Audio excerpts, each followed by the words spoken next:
De volta aqui com Cozinha Profissional TV. Hoje o tema Segurança do Alimento com o consultor Luiz Fernando Alves de Oliveira, da SOS Cozinha. Vou abrir aqui o segundo bloco, não sei se de uma forma um pouco polêmica, enfim. Mas, Luiz, queria que você falasse quais são os principais erros ali, citasse realmente os principais erros que você vê. E eu não vou nem fechar só na questão da manipulação das boas práticas por parte da equipe, mas, no geral, os principais erros que ameaçam, né, a segurança do alimento nos restaurantes. Bom, eu acho que dois erros são fundamentais. Um é a falta de higiene e outro é a conservação dos alimentos, né? Então, mãos mal lavadas, os utensílios mal lavados, os próprios pratos, panelas que não são lavados e higienizados de forma correta, podem ter bactéria que possam contaminar os alimentos que entram em contato. Em segundo lugar, seria a conservação dos alimentos. Então, cada alimento tem uma característica e tem uma temperatura adequada para que ele seja conservado e tenha aquele prazo de validade real. Se a embalagem já foi aberta, se foi fracionada, ela tem que ser reembalada, é outra data de validade. A embalagem de armazenamento tem que estar limpa também e própria para aquele tipo de alimento, e o monitoramento de temperatura. Então, o armazenamento eu acho um dos pontos mais delicados na questão de conservação de qualificação do alimento. E a gente sempre dá, na Cozinha Profissional, a gente sempre dá dicas exatamente sobre isso. Quando a gente fala sobre gestão de estoque, a gestão de estoque ela tem a ver com o que você vai colocar na frente, tem a ver onde você vai colocar, tem a ver com o espaço que você vai colocar entre o produtor, tem a ver com a separação. São questões da segurança do alimento, mas são questões também que envolvem a gestão, que vão ajudar você. Aquele velha história ainda, não sei se você observa muito, mas tirar 5 kg de carne para preparar 3, depois você volta ali, descongela a temperatura ambiente, que também não é uma forma correta. Esse tipo de coisa ainda você vê bastante, você tem que corrigir muito isso? Sim, sim. Ainda acontece. Ainda acontece. Por mais controle que tenha, por uma questão de facilidade nessa atividade, ainda acontece. E isso se agrava quando verão, quando está um dia quente, o ambiente não é climatizado. Então, é uma questão delicada que a gente procura corrigir imediatamente. Né? Vai tirando e o que está armazenado, já preparado, volta para a geladeira. Né? E hoje não se trabalha mais com grandes estoques. Né? Mesmo produtos que não necessitam refrigeração, não há necessidade de mais estoque. Eu acho que um restaurante ou qualquer tipo de empresa que produz alimentos tem que ter uma rotatividade bastante grande. Então não é aconselhável hoje fazer estoque. Primeiro que o preço não vai mudar.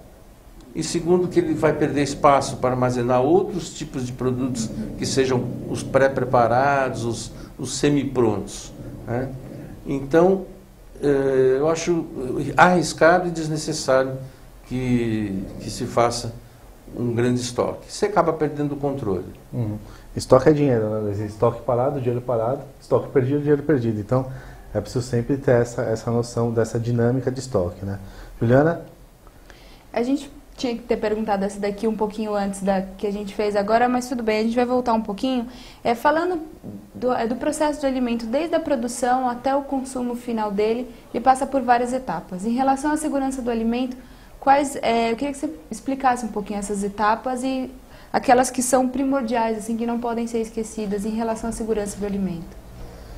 Bom, eu diria que todas são importantes, né? Desde a procedência da matéria-prima, desde o seu fornecedor, que deve ser qualificado, muitas vezes ser feita uma visita técnica, o transporte até o seu estabelecimento, se o veículo de transporte é um veículo adequado, se é climatizado, no caso de produtos perecíveis, se a pessoa que transporta está adequadamente uniformizada.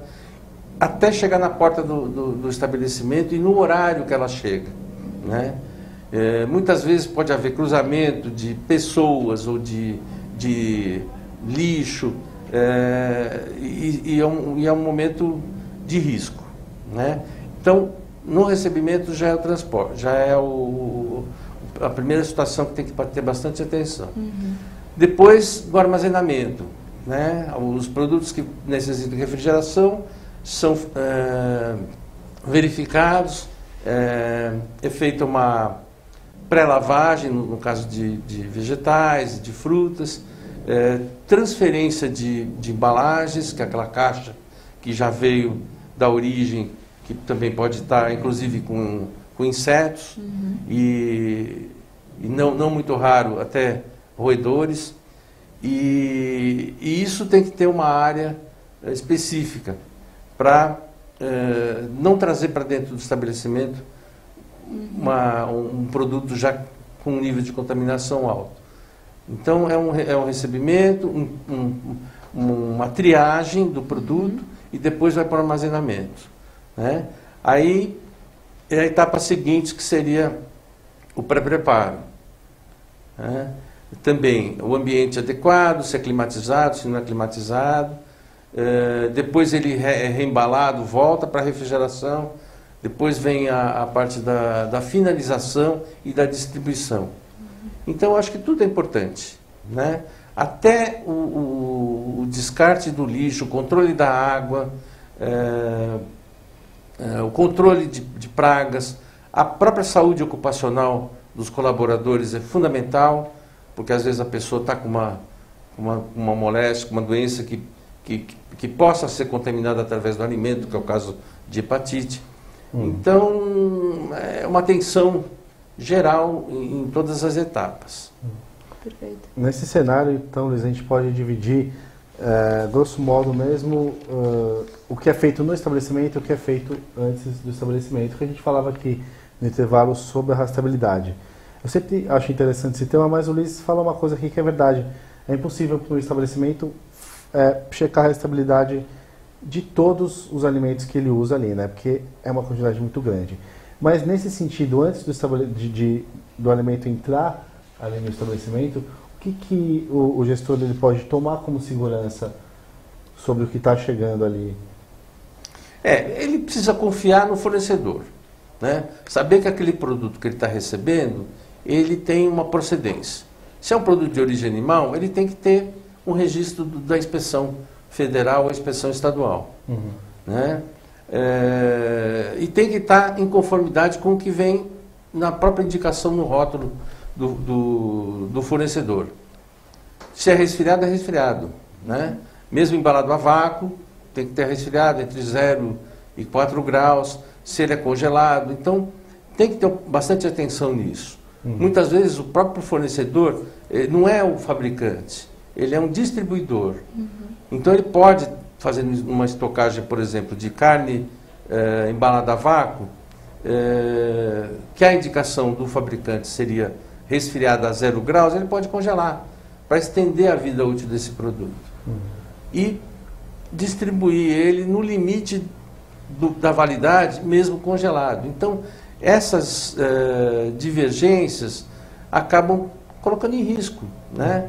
Então, você pode estar comprando um produto com limite de validade que você pretende utilizar num prazo maior. Então, eu acho que, você falando em rastreabilidade, o início já é esse controle do teu fornecedor. No caso pela diversificação dos produtos armazenados, produzidos e que alternados diariamente,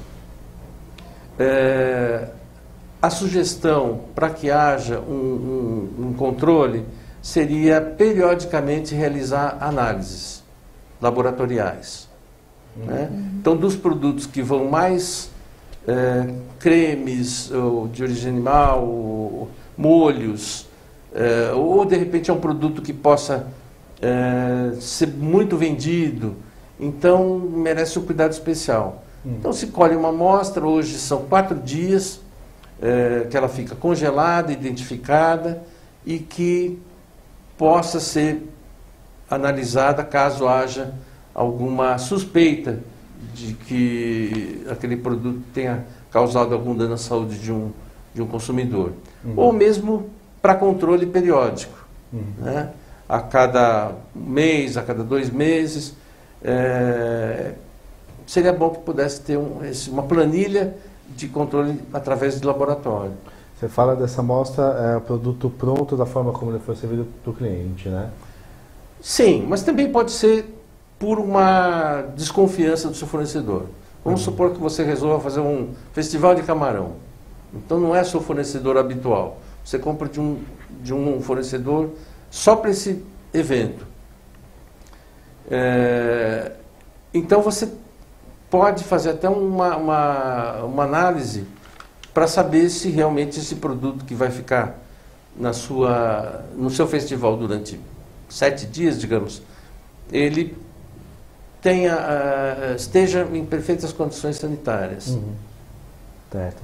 Luiz, falando ainda sobre esse assunto das mercadorias, a gente sabe que nesse processo um profissional muito importante é o que vai receber, né? Teoricamente, se o alimento for recebido, se a nota foi assinada, já está consentido que aquele alimento foi aceito pelo restaurante, né? E se você fala, por exemplo, de alimentos congelados ou refrigerados, a gente tem indicadores até fáceis de observar. A água em excesso, formação de cristal de gelo em excesso também, são indicadores fáceis ali. Mas você acha que esse profissional que recebe a mercadoria, você observa que tem esse profissional no estabelecimento, ou é aquele primeiro que abriu a porta, que vai receber, que vai assinar, não vai checar, não vai abrir uma caixa para ver como é que está a condição, não vai ver no pedido se a validade é a mesma, a temperatura é a mesma, colocar o termômetro de sonda ali? Existe esse profissional na grande parte? Esse profissional ele é negligenciado pelos restaurantes ou não? Nós sugerimos que esse profissional seja um técnico. Quer dizer, que ele tenha um conhecimento técnico disso. Ele pode ser técnico, mas ele tem que ser em alguma área da saúde e tem que ter um treinamento técnico sobre isso. Para ele poder ter a sensibilidade de avaliação do produto.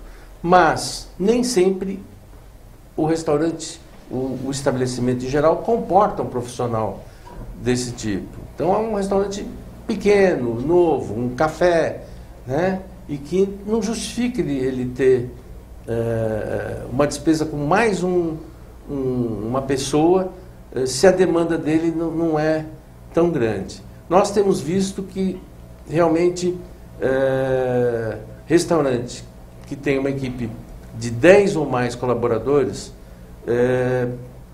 é porque ele tem uma demanda bastante grande que justifica ele ter um técnico só para isso. Eu acho que aí não é despesa, é um investimento que ele vai fazer para que ele tenha segurança. Inclusive, saber o que pode ser reaproveitado de sobra, que é uma outra questão bem delicada, porque não é tudo que vai para o lixo. Muitas vezes os restaurantes pegam as sobras para doação para entidades de pessoas carentes, e que é uma coisa que bastante arriscada, né? Então precisa ter um pouquinho de cuidado no que pode ser reaproveitado, de que forma pode ser reaproveitado, se ele vai passar por um processo de cocção seguinte que possa garantir que elimine todos os micro-organismos, enfim, isso só um técnico vai poder saber, né? Lembrando que essa questão até da doação de alimentos é perigosa. É legal fazer, todo mundo tem que estudar, só que se o alimento estiver estragado, você pode sofrer alguma consequência legal disso, né? E, Luiz, essa pessoa que faz todo esse processo, até não vou falar só sobre essa pessoa, mas vou falar sobre a presença de um nutricionista. Essa pessoa tem que acompanhar o recebimento, acompanhar tudo. O que você acha desse profissional no restaurante? A gente tem muita polêmica, inclusive, há um tempo atrás foi, acho que aqui em São Paulo, se não me engano, eu não tenho certeza, depois até tenho que dar uma olhadinha, mas é obrigado ter pelo menos uma pessoa, dependendo do tamanho do estabelecimento, que vá semanalmente, periodicamente ali, né? Tem que ter uma pessoa para assinar realmente ali com o registro dela, até esqueci o número aqui, mas o que você acha dessa questão do profissional de nutrição dentro do estabelecimento? Tem que ser todo dia, tem que ser uma vez por semana, uma vez por mês, tem que ter a assinatura dele ali para provar que aquilo está de acordo? Qual a sua opinião? Hoje o estabelecimento de alimento, ou mesmo em qualquer área de saúde, seja uma farmácia, uma casa de saúde, um hospital, tem que ter um responsável técnico, né? Dependendo de como ele está classificado, né? Dependendo do faturamento dele. Se é uma microempresa, por exemplo, não há necessidade de ter um técnico responsável. O responsável pode ser alguém efetivamente ligado no restaurante ou o próprio dono. Mas se for um restaurante já com faturamento maior, que seja uma empresa limitada, uma média ou grande empresa, ele tem que ter um profissional como responsável técnico. Senão, inclusive, ele não consegue a licença de funcionamento sanitária, que é o CMVS, Cadastro Municipal de Vigilância Sanitária. Então ele tem o alvará de funcionamento, mas não tem o alvará de licença como restaurante. Para isso ele vai precisar de um técnico. Não precisa necessariamente ser nutricionista. Ele pode ter qualquer profissional na área da saúde, seja engenheiro de alimentos, seja químico, seja biólogo, seja veterinário, mas que tenha comprovadamente um curso ou uma pós-graduação nessa área. Perfeito. Então. Você acha que, de uma maneira geral, essa preocupação com a segurança do alimento aumentou nos estabelecimentos por parte dos gestores? Até pela presença do nutricionista também, que a gente estava comentando agora. Você acha que aumentou? Como que isso aumentou? Aumentou. Aumentou porque nós já falamos sobre isso. Seria em função da grande concorrência, em função das centenas de franquias na área de alimentação que tem que preservar o nome, né? E que esse controle só pode ser feito se houver realmente, né, os cuidados e que sigam as normas. Então houve uma mudança na conscientização.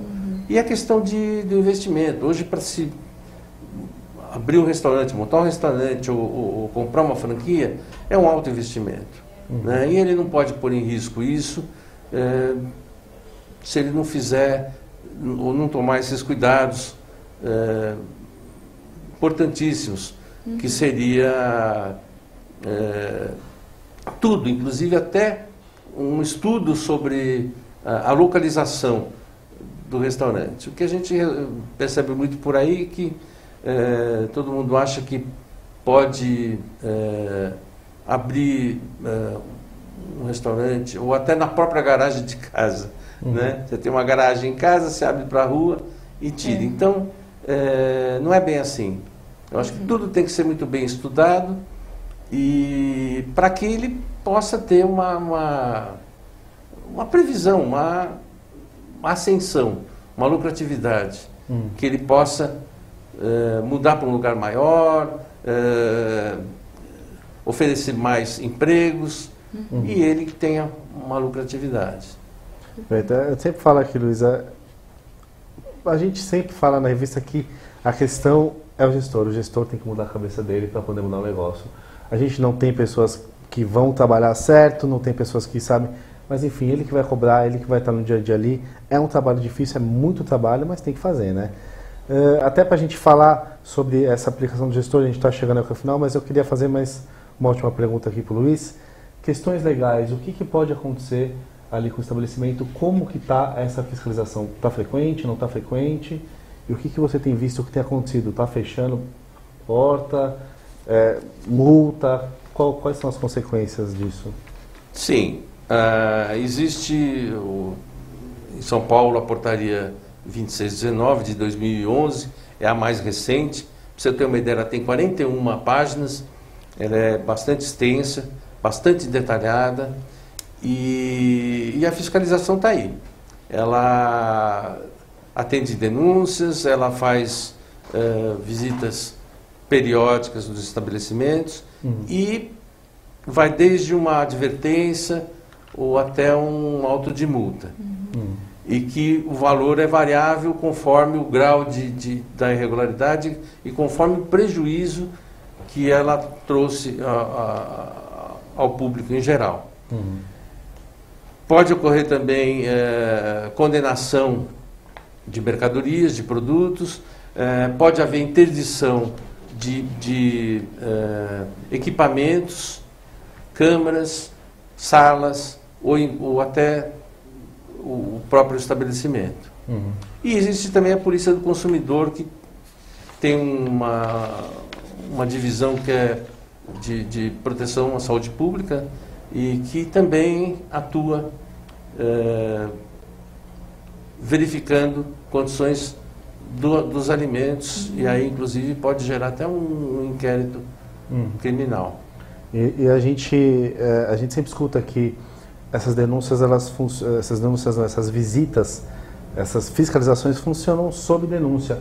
Isso, de certa forma, o gestor ele tende a tomar com uma segurança. Só vai vir aqui se tiver denúncia. Isso já está mudando? Já está tendo mais fiscal na rua mesmo, saindo, sem ter denúncia, para olhar como é que está, para acompanhar? Sim, já está. Evidente que a denúncia é prioritária, né? Mas existe uma rotina de fiscalização que é aleatória, por regiões muitas vezes. Pega uma região onde tem muitos bares noturnos, ou outra região que tem muitos restaurantes, como a Liberdade, por exemplo, no caso de comida japonesa, e fazem uma ação conjunta nesses locais esporadicamente, né? Então ela existe e está bastante atuante. Fica a dica então para os restaurantes sempre atentos a isso aí, fora que a denúncia também pode acontecer a qualquer momento, né? Às vezes o cliente vai sair do seu restaurante, não vai abrir a boca, mas ele vai dar uma ligadinha ali para falar alguma coisa que ele viu que ele não concorda. Bom, Luiz, infelizmente a gente chegou aqui no final do nosso programa. Queria abrir o espaço aqui para você falar, passar os seus contatos, falar sobre o trabalho de vocês. Fica à vontade. Uma coisa que eu percebo e que eu acho muito importante, mas muito poucos estabelecimentos têm, principalmente na área de alimentação, é um canal de ouvidoria. Sabe? Seria um canal onde as pessoas pudessem dar sua opinião, dar sua sugestão ou fazer sua reclamação. Muito poucos lugares têm. E você, às vezes, reclamando com um garçom, talvez não chegue ao conhecimento do gestor. Inclusive, talvez a reclamação seja em função do próprio atendimento dele. Então, eu sinto que há uma necessidade grande. Existem várias formas de se ter uma ouvidoria. Pode ser através do telefone, pode ser através da internet, por e-mail, que eu acho ótimo, porque as pessoas não se expõem através do e-mail, ou pode ter uma urna simplesmente no local, onde a pessoa queira fazer a sua reclamação. E baseado nisso, pode ocorrer, ser elaborado um gráfico até, né? Se muitas pessoas estão reclamando daquele problema, né, num pequeno espaço, é porque o problema, com certeza, tem grande possibilidade de ser real, né? É isso, né? A SOS Cozinha está à disposição. O contato pode ser através do site, que é www.soscozinha.com.br, ou do telefone 3872-2914, 011, São Paulo. Perfeito, então. Luiz, muito interessante, muito útil, né, a nossa entrevista de hoje. Muito obrigado pela sua participação. Canais abertos também, Cozinha Profissional, sempre que você quiser falar com a gente, dar dica de alguma coisa, usar a cozinha para ajudar o nosso setor de food service, fica à vontade. Juliana? Luiz Fernando, eu queria agradecer sua participação no programa. Realmente esse tema do programa foi muito importante porque essa conscientização, a segurança do alimento é algo assim fundamental e primordial nos estabelecimentos. Só deixando as nossas redes sociais, o Twitter é @cpfoodservice, o Facebook é /revista Cozinha Profissional, nosso e-mail é redacal@cozinhaprofissional.com.br e o chat da UTV, que eu estou logada como Juliana Barbosa. Muito obrigada e até o próximo programa. Perfeito, obrigado Juliana, obrigado a todo mundo que participou aqui. Vou ter que terminar rapidinho aqui, quem já estourou nosso tempo. Mas lembrando que esse programa, assim como os outros, fica no nosso portal, no cozinhaprofissional.com.br. Dá uma olhadinha também, como a gente está falando de segurança do alimento, qualquer dúvida que você tiver, que ficou em aberto, você não conseguiu perguntar aqui no nosso chat, pergunta pra gente, a gente envia pro Luiz, a gente ajuda você a esclarecer isso, mas não fica com essa dúvida não, que esse tema é muito importante. Agradecer a todo mundo que assistiu o nosso programa, participando ou não aqui, deixar nossos canais, como a Juliana falou, sempre abertos para vocês. E boa semana para todos, até a próxima segunda-feira.